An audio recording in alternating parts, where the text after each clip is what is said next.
శివ శివమూర్తివి గణనాదా నువ్వు శివుని కుమారుడవు గణనాదా శివ శివమూర్తివి గణనాదా నువ్వు శివుని కుమారుడవు గణనాదా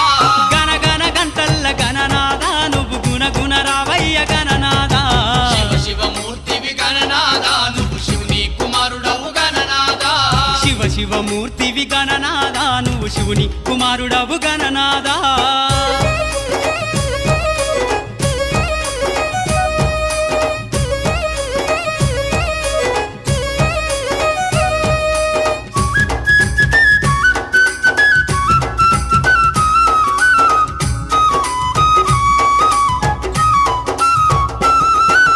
పాలు పండ్లు తెచ్చినాము గణనాదా నీకు పాశం